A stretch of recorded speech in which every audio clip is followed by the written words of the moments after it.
So this may be my biggest success of life yet. I always think people are like, oh, you know, I've got a car and I've got this. I'm like, bro, I've got a fucking edible garden. Like, hello. I've been on the boat for, I reckon, about 5 years or something now. And I should have done this way before, but I just didn't sort my shit out. And probably there was a little bit of fear. But I created an edible garden and it's like blowing my mind, to be honest. First of all, the world is nuts right now. And I think for me, growing is a way where it reminds me of hope. Like I always think a seed comes from the dark and then it finds the light and then it turns into this thing and then turns into something we can eat, and it's just like, bloody hell, the cycle of life, you know? But also, yeah, it does remind me that there's hope, and it feels like a slight rebellion against like the food crisis happening, the rise in the cost of living.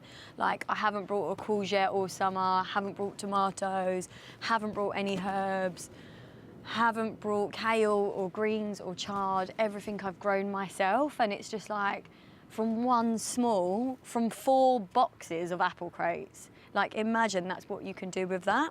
So I don't have a fucking clue about gardening. Like, my nan's an amazing gardener, my stepdad's good at gardening. I'm really not about reading books, which isn't like, or podcasts or things. So I just was like, I'm just gonna give it a go. And I have a couple of clients that are gardeners, so I asked them some questions. And initially, oh my God, I fucked up so bad. I brought this massive wooden, elegant, well, my friend made it for me, what are they called, veg boxes. It was so heavy, it took 4 men to carry, and then we got it on the boat and it was like, and I was like, holy shit, that's really bad, and that's not even any soil in it. After that, scrap that idea. I then learned, and for any boaters out there, this is really important, you need to have space underneath your boxes, because this is metal, right? So if there's things laying on top of it, and this is why I didn't go with it, it will rust and damage your paint job and damage your roof. I was like, yeah, so you need to be able to have it where there's drainage, but you can also clean underneath. Otherwise, you're just gonna fuck your boat up. And this is my little home, I need to look after it. So what I did was I found old apple crates, and I got Hessian bags and ripped them up, and then took these from the supermarket. I don't think they minded. So it just gave it more height so that like the water filtration system can go. And I asked my friend what she thinks I should plant. And she just was like, just plant however you want. And I guess it was a bit of an experiment. Like, I'm all about connecting to the wildness within. And I just was like, fuck it, I'm just gonna plant the seeds in and see what happens. And it worked out. Like, it's amazing. I'm like, if I can do it, oh my God, anyone can do it. So I've got 2 courgette plants in here. It is amazing how many courgettes 2 courgette plants will give you. Like, fucking so many you can't even keep up with. Also, stuffing these with like a macadamia ricotta and frying them is amazing. And then we've got nasturtiums, which are really good. They help with not getting so many bugs, and they're edible as well, the leaves and the flowers, and they look really beautiful. I've got kale, which I've just come back from being away, and the bloody caterpillars have annihilated them. But before, this was all amazing and wild. We've got chard, there's some rocket here. Got a cucumber. Hello, cucumber. It's my first cucumber, actually. I'm like so excited.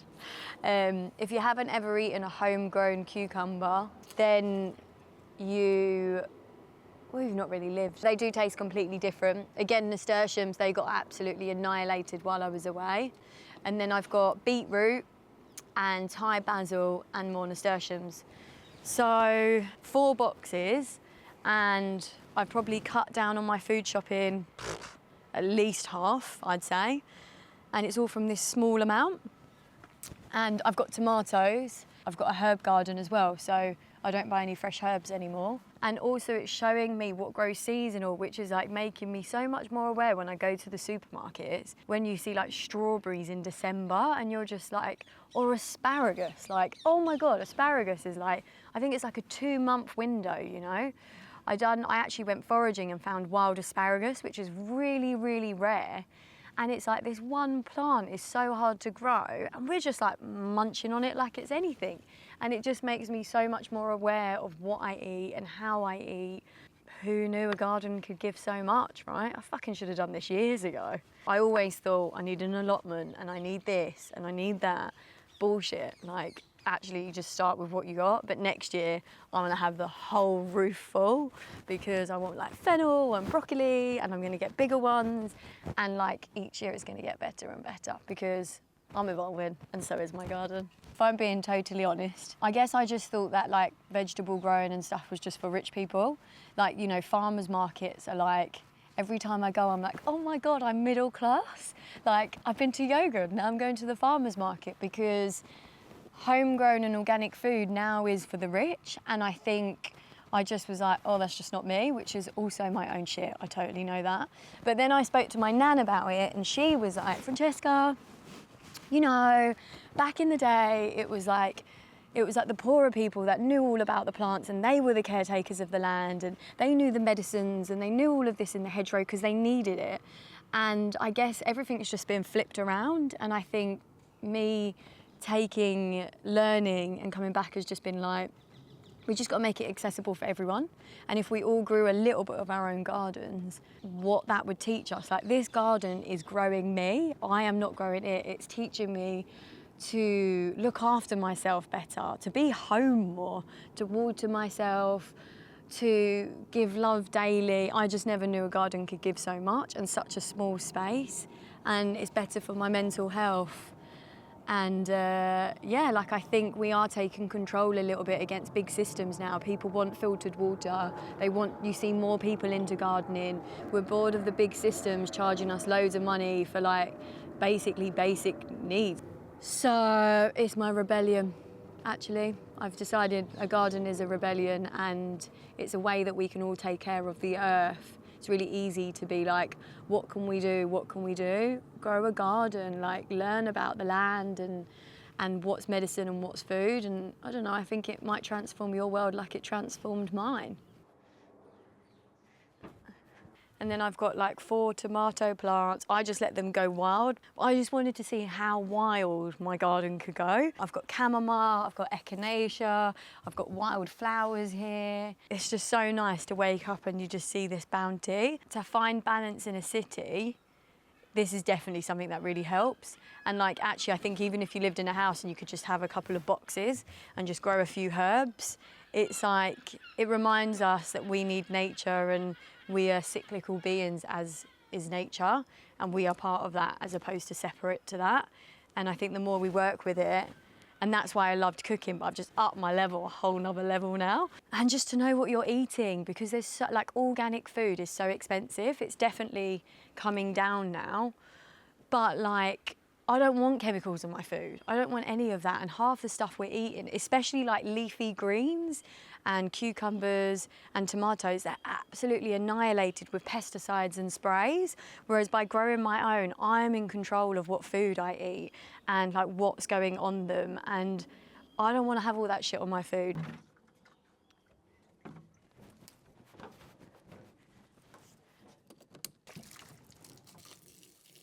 Getting on the roof and doing this is an art. But yeah, sometimes I recycle rainwater. My nan always teaches me that actually if you have a bath, she wouldn't even use soap in the bath. She would make you have just use that and then use the bath water to use the vegetables, water the vegetables. I'm not as hardcore as that. Who knows, maybe I'll get more radical as I get older. Oh God.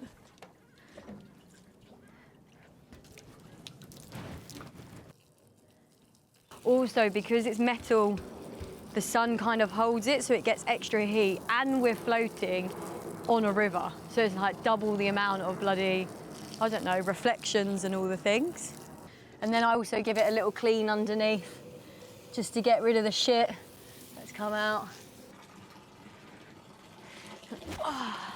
Underneath here, what I'm gonna do is plant some mushroom spores, probably at the end of August, because I've started to see that mushrooms are growing, so I want to kind of try it out with like oyster mushrooms and just see, like, maybe it works, maybe it doesn't, but imagine having my own oysters and my own mushrooms. I'll be like living the fucking dream, to be honest.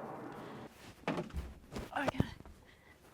So this is my herb garden. I started having a herb garden 2 years ago, and each year it's just got bigger. I've got like lemon balm and sage and lavender and parsley and rosemary and thyme, oregano and chives and mint and dill. Bees love it, and growing your own herbs is like, I think if you're going to start, not that I'm an expert or anything, I'm like totally fucking blagging my way through everything, to be honest, but I definitely think herbs are a way to start because they don't need as much water. They don't need as much care as like actual like plants need, like vegetables need and stuff like that. And I think the thing is with herbs is that they get so overlooked. Like there's so many medicinal properties in each herb, and even if we're adding like fresh herbs that are homegrown into our, even if they're not homegrown to be honest, but if they are like amazing, that we're like infusing our dish with like vitamins, like for example, like lemon balm, mood booster, you know, it helps anxiety, it's good for the digestion, and it's like you only need a few leaves and it's like amazing in like a botanical mocktail. Or like lavender, it's really good for calming, it's good for your skin. Rosemary, the same. Rosemary's really good for hair growth. And like having that with like, you know, some vegetables and things like that, like don't overlook the herbs because they are what they call plant points. That's the thing people talk about, isn't it?